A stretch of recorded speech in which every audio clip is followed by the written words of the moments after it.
ತನ್ನ ಪ್ರೇಯಸಿಗೆ ಸಾಮಾಜಿಕ ಜಾಲತಾಣದಲ್ಲಿ ಅಶ್ಲೀಲ ಕಮೆಂಟ್ ಮಾಡಿದ್ದ ಎಂಬ ಕಾರಣಕ್ಕೆ ಕೊಲೆ ಮಾಡಿರುವ ಆರೋಪ ಹೊತ್ತಿರುವ ಗಂಭೀರ ಪ್ರಕರಣದಲ್ಲಿ ಕನ್ನಡ ಸಿನಿಮಾ ರಂಗದ ಚಾಲೆಂಜಿಂಗ್ ಸ್ಟಾರ್ ದರ್ಶನ್ ಬಂಧನಕ್ಕೊಳಗಾಗಿದ್ದಾರೆ.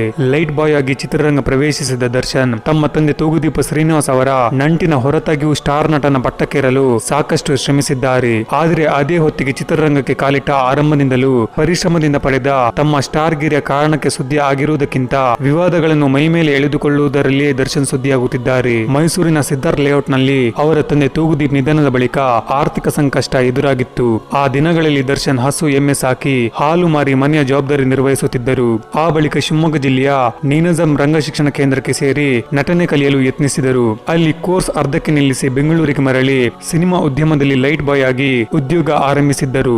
ಬಳಿಕ ಕೆಲವು ಧಾರಾವಾಹಿಗಳಲ್ಲಿ ಚಿಕ್ಕ ಪುಟ್ಟ ಪಾತ್ರ ಮಾಡುತ್ತಿದ್ದರು. ಆ ಬಳಿಕ 2001ರಲ್ಲಿ ರೌಡಿಸಂ ಕಥೆಯ ಮೆಜೆಸ್ಟಿಕ್ ಸಿನಿಮಾದ ಮೂಲಕ ಹೀರೋ ಆಗಿ ಕನ್ನಡ ಚಿತ್ರರಂಗಕ್ಕೆ ಪಾದಾರ್ಪಣೆ ಮಾಡಿದರು. ತೀರಾ ಕಷ್ಟಪಟ್ಟು ಸಿನಿಮಾ ರಂಗದಲ್ಲಿ ಹೆಸರು ಮಾಡಿದ ದರ್ಶನ್ ಆ ಹೆಸರಿನೊಂದಿಗೆ ಬಂದ ಜನಪ್ರಿಯತೆ ಮತ್ತು ಹಣದ ಅಮಲಿನಲ್ಲಿ ತೇಲತೊಡಗಿದರು. ಕನ್ನಡ ಸಿನಿಮಾ ರಂಗದ ಅತ್ಯಂತ ಜನಪ್ರಿಯ ನಟರಾಗಿ ಬಾಕ್ಸ್ ಆಫೀಸ್ ದೊರೆಯಾಗಿ ದರ್ಶನ್ ಪಡೆದ ಯಶಸ್ಸು ಹಣ ಗಳಿಕೆಯಲ್ಲಿ ಹೊಸ ದಾಖಲೆಗಳಿಗೆ ಕಾರಣವಾಯಿತು. ಹಾಗೆ ಅತಿ ದೊಡ್ಡ ಅಭಿಮಾನಿ ಪಡೆಯನ್ನು ಬೆಳೆಸಿತು. ಆದರೆ ಆ ಜನಪ್ರಿಯತೆ ಜೊತೆಗೆ ಬರಬೇಕಿದ್ದು ಸಾಮಾಜಿಕ ಜವಾಬ್ದಾರಿ ಮತ್ತು ಸಜ್ಜನಿಕೆ ಜಾಗದಲ್ಲಿ ಅವರ ನಡೆ ನುಡಿಗಳು ಮತ್ತೆ ವಿವಾದಕ್ಕೊಳಗಾಗಿದ್ದವು. ನಿರಂತರ ವಿವಾದಗಳ ಮೂಲಕವೇ ಸ್ಟಾರ್ ನಟ ದರ್ಶನ್ ಸುದ್ದಿಯಾಗತೊಡಗಿದ್ದರು. ತಮ್ಮ ಪತ್ನಿ ಮೇಲಿನ ಹಲ್ಲೆ ಘಟನೆಯಿಂದ ಆರಂಭವಾಗಿ ಇತ್ತೀಚಿನ ಪಬ್ ನಲ್ಲಿ ತಡರಾತ್ರಿ ಪಾರ್ಟಿಯವರೆಗೆ ಸರಣಿ ವಿವಾದಗಳು ದರ್ಶನ್ ಅವರ ಚಾಲೆಂಜಿಂಗ್ ಎಂಬ ಬಿರುದಿಗೆ ಅಪಖ್ಯಾತಿಯಾಗಿ ಸಿನಿಮಾ ಸಾಧನೆಯ ಜೊತೆಯಲ್ಲಿ ತಳುಕು ಹಾಕಿಕೊಂಡಿವೆ. ತೆರೆಯ ಮೇಲೆ ಹೀರೋ ಆಗಿ ಮೆರೆಯುವ ನಟ ನಿಜ ಜೀವನದಲ್ಲಿ ವಿವಾದಗಳನ್ನೇ ಹಾಸಿ ಹೊದ್ದಿರುವುದು ವಿಪರ್ಯಾಸ.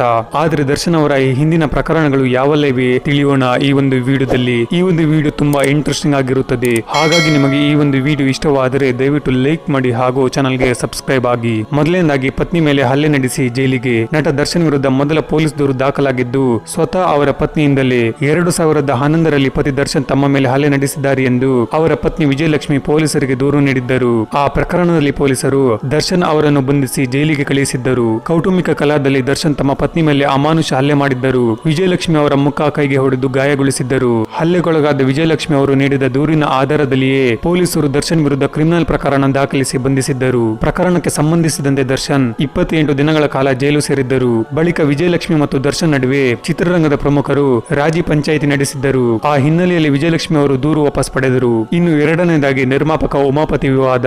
ಸಿನಿಮಾ ನಿರ್ಮಾಪಕರೊಂದಿಗೆ ದರ್ಶನ್ ವಿವಾದಗಳು ಕೂಡ ಸಾಕಷ್ಟು ಸುದ್ದಿ ಮಾಡಿವೆ. ಆ ಪೈಕಿ ರಾಬರ್ಟ್ ಸಿನಿಮಾದ ನಿರ್ಮಾಪಕ ಉಮಾಪತಿ ಶ್ರೀನಿವಾಸ್ ಗೌಡ ಅವರೊಂದಿಗೆ ದರ್ಶನ್ ಕಳೆದ 3 ವರ್ಷಗಳಿಂದ ವಿವಾದ ಮುಂದುವರಿಸುತ್ತಲೇ ಇದ್ದಾರೆ. 2021ರಲ್ಲಿ ಇಬ್ಬರ ನಡುವಿನ ವಿವಾದ ಆರಂಭವಾಗಿತ್ತು.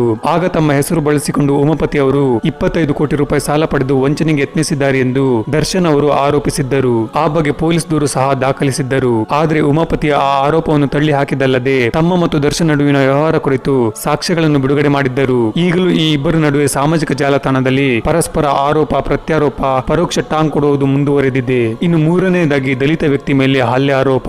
ಮೈಸೂರಿನ ಪ್ರಸಿದ್ಧ ಹೋಟೆಲ್ ಒಂದರಲ್ಲಿ ತಂಗಿದ್ದಾಗ ಅಲ್ಲಿನ ಸಪ್ಲೈಯರ್ ಮೇಲೆ ಹಲ್ಲೆ ನಡೆಸಿದ ಆರೋಪ ಕೂಡ ದರ್ಶನ್ ವಿರುದ್ಧ ಕೇಳಿ ಬಂದಿತ್ತು. ನಿರ್ಮಾಪಕ ಸಂದೇಶ್ ನಾಗರಾಜ್ ಅವರಿಗೆ ಸೇರಿದ ಹೋಟೆಲ್ ಸಂದೇಶ್ ಪ್ರಿನ್ಸ್ ನಲ್ಲಿ ಸಪ್ಲೈಯರ್ ಆಗಿದ್ದ ದಲಿತ ಯುವಕನ ಮೇಲೆ ದರ್ಶನ್ ಹಲ್ಲೆ ನಡೆಸಿದ್ದಾರೆ ಎಂದು ಸಿನಿಮಾ ನಿರ್ದೇಶಕ ಇಂದ್ರಜಿತ್ ಲಂಕೇಶ್ ಆರೋಪಿಸಿದ್ದರು. ಇದೇ ಪ್ರಕರಣಕ್ಕೆ ಸಂಬಂಧಿಸಿದಂತೆ ದರ್ಶನ್ ಅವರಿಗೆ ಆಪ್ತವಾಗಿದ್ದ ನಿರ್ಮಾಪಕ ಸಂದೇಶ್ ನಾಗರಾಜ್ ಅವರು ನಿರ್ದೇಶಕ ಇಂದ್ರಜಿತ್ ಜೊತೆ ಮಾತನಾಡಿದ್ದಾರೆ ಎನ್ನಲಾದ ಆಡಿಯೋ ಒಂದು ಲೀಕ್ ಆಗಿತ್ತು. ಆಡಿಯೋನಲ್ಲಿ ಸ್ವತಃ ಸಂದೇಶ್ ನಾಗರಾಜ್ ಅವರೇ ತಮ್ಮ ಹೋಟೆಲ್ ನಲ್ಲಿ ದರ್ಶನ್ ವ್ಯಕ್ತಿಯೊಬ್ಬನ ಮೇಲೆ ಹಲ್ಲೆ ಮಾಡಿದ್ದಾಗಿ ಹೇಳಿಕೊಂಡಿದ್ದರು. ಪ್ರಕರಣ ಸಂಬಂಧ ಪೊಲೀಸರು ಹೋಟೆಲ್ಗೆ ಹೋಗಿ ಪರಿಶೀಲನೆ ನಡೆಸಿದ್ದರು. ಇನ್ನು ನಾಲ್ಕನೇದಾಗಿ ವನ್ಯಜೀವಿ ಕಾಯ್ದೆ ಉಲ್ಲಂಘನೆ. ವನ್ಯಜೀವಿ ಕಾಯ್ದೆಯನ್ನು ಉಲ್ಲಂಘಿಸಿ ಕೆಲವು ಪಕ್ಷಿಗಳು ಮತ್ತು ಪ್ರಾಣಿಗಳನ್ನು ತಮ್ಮ ವಶದಲ್ಲಿ ಇಟ್ಟುಕೊಂಡಿರುವ ಹಿನ್ನೆಲೆಯಲ್ಲಿ ನಟ ದರ್ಶನ್ ಅವರ ಮೈಸೂರಿನ ಫಾರ್ಮ್ ಹೌಸ್ ಮೇಲೆ ದಾಳಿ ನಡೆಸಿದ್ದ ಅರಣ್ಯ ಇಲಾಖೆ ಸಿಬ್ಬಂದಿ ಕಾನೂನು ಬಾಹಿರವಾಗಿ ಸಾಕುತ್ತಿದ್ದ ಬಾರ್ ಹೆಡೆಡ್ ಗೂಸ್ ಅಂದರೆ ಪಟ್ಟೆ ಬಾತುಕೋಳಿ ಪಕ್ಷಿಗಳನ್ನು ವಶಪಡಿಸಿಕೊಂಡಿದ್ದರು. ಈ ಸಂಬಂಧ ದರ್ಶನ್ ವಿರುದ್ಧ ವನ್ಯಜೀವಿ ಕಾಯ್ದೆ ಉಲ್ಲಂಘನೆ ಪ್ರಕರಣ ಕೂಡ ದಾಖಲಾಗಿತ್ತು. ಇನ್ನು ಐದನೆಯದಾಗಿ ಸಹ ನಟ ಶಿವಶಂಕರ್ ಮೇಲೆ ಹಲ್ಲೆ. ಪತ್ನಿ ಮೇಲಿನ ಹಲ್ಲೆ ಪ್ರಕರಣ ಮಾಸುವ ಮುನ್ನವೇ ನಟ ದರ್ಶನ್ ತಮ್ಮೊಂದಿಗೆ ನಟಿಸಿದ್ದ ಸಹ ನಟನ ಮೇಲೂ ಹಲ್ಲೆ ನಡೆಸಿ ವಿವಾದಕ್ಕೊಳಗಾಗಿದ್ದರು.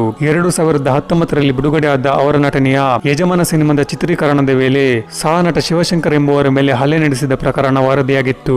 ಸಿನಿಮಾದ ಹಾಡೊಂದರ ಶೂಟಿಂಗ್ ನಡೆಯಬೇಕಾದರೆ ಮೊಬೈಲ್ ನಲ್ಲಿ ರೆಕಾರ್ಡಿಂಗ್ ಮಾಡುತ್ತಿದ್ದರು ಎಂಬ ಕ್ಷುಲ್ಲಕ ಕಾರಣಕ್ಕೆ ದರ್ಶನ್ ತಮ್ಮ ಸಹ ನಟ ಶಿವಶಂಕರ್ ಮೇಲೆ ಹಲ್ಲೆ ಮಾಡಿದ್ದಾರೆ ಎನ್ನಲಾಗಿತ್ತು. ಆದರೆ ಈ ಬಗ್ಗೆ ದೂರು ದಾಖಲಾಗಿರಲಿಲ್ಲ. ಇನ್ನು ಜೆಟ್ಲಾಗ್ ಪಬ್ ಪ್ರಕರಣ. ತಮ್ಮ ಇತ್ತೀಚಿನ ಸಿನಿಮಾ ಕಾಟೇರ ಯಶಸ್ಸು ಕಂಡ ಹಿನ್ನೆಲೆಯಲ್ಲಿ ಬೆಂಗಳೂರಿನ ಪಬ್ ನಲ್ಲಿ ಹಮ್ಮಿಕೊಂಡಿದ್ದ ಪಾರ್ಟಿ ವಿಷಯದಲ್ಲೂ ನಟ ದರ್ಶನ್ ಕೇಸು ಮೈ ಮೇಲೆ ಎಳೆದುಕೊಂಡಿದ್ದಾರೆ. ಸಿನಿಮಾದ ಸಂಭ್ರಮದಲ್ಲಿ ನಿಯಮ ಮೀರಿ ತಡರಾತ್ರಿಯವರೆಗೆ ಪಬ್ ನಲ್ಲಿ ಪಾರ್ಟಿ ಮಾಡಿದ ವಿಷಯದಲ್ಲಿ ಪೊಲೀಸರು ಪ್ರಕರಣ ದಾಖಲಿಸಿಕೊಂಡಿದ್ದರು. ಈ ಹಿನ್ನೆಲೆಯಲ್ಲಿ ದರ್ಶನ್ ಹಾಗೂ ಇತರರ ಮೇಲೆ ಮೇಲೆ ಪ್ರಕರಣ ದಾಖಲಾಗಿ ಪೊಲೀಸ್ ಠಾಣೆಗೆ ವಿಚಾರಣೆಗೆ ಹಾಜರಾಗಿದ್ದರು. ಪಬ್ನಲ್ಲಿ ನಿಯಮ ಮೀರಿ ತಡರಾತ್ರಿವರೆಗೆ ಪಾರ್ಟಿ ಮಾಡಿದ್ದಾರೆಂದು ಆರೋಪಿಸಿ ನಟ ದರ್ಶನ್, ರಾಕ್ಲೈನ್ ವೆಂಕಟೇಶ್, ಡಾಲಿ ಧನಂಜಯ್, ಸತೀಶ್ ನೀನಾಜಂ ಮತ್ತಿತರ ವಿರುದ್ಧ ದೂರು ದಾಖಲಾಗಿತ್ತು. ಕಳೆದ ಜನವರಿ 15ರಂದು ದರ್ಶನ್ ಪ್ರಕರಣದ ಸಂಬಂಧ ಪೊಲೀಸ್ ಠಾಣೆಗೆ ವಿಚಾರಣೆ ಹಾಜರಾಗಿದ್ದರು. ಇನ್ನು 6ನೇದಾಗಿ ಹುಲಿ ಉಗುರು ಪ್ರಕರಣದಲ್ಲಿ ದಾಳಿ. ಬಿಗ್ ಬಾಸ್ ಕಾರ್ಯಕ್ರಮದಲ್ಲಿ ಭಾಗವಹಿಸಿದ್ದ ವರ್ತೂರು ಸಂತೋಷ್ ಎಂಬ ವ್ಯಕ್ತಿ ಹುಲಿ ಉಗುರು ಧರಿಸಿದ ಹಿನ್ನೆಲೆಯಲ್ಲಿ ಆತನನ್ನು ಪೊಲೀಸರು ಬಂಧಿಸಿದ ಬಳಿಕ ರಾಜ್ಯದಲ್ಲಿ ಹುಲಿ ಉಗುರು ಧರಿಸಿದ್ದ ಹಲವರ ವಿರುದ್ಧ ಪ್ರಕರಣಗಳು ದಾಖಲಾಗಿದ್ದವು. ನಟ ದರ್ಶನ್, ಜಗ್ಗೇಶ್ ಸೇರಿದಂತೆ ಹಲವು ನಟರು ಸಂಕಷ್ಟಕ್ಕೆ ಸಿಲುಕಿದ್ದರು. ದರ್ಶನ್ ಕೂಡ ಹುಲಿ ಉಗುರು ಧರಿಸಿದ್ದರು ಎಂಬ ಹಿನ್ನೆಲೆಯಲ್ಲಿ ಅವರ ಮನೆಯ ಮೇಲೆ ದಾಳಿ ನಡೆದಿತ್ತು.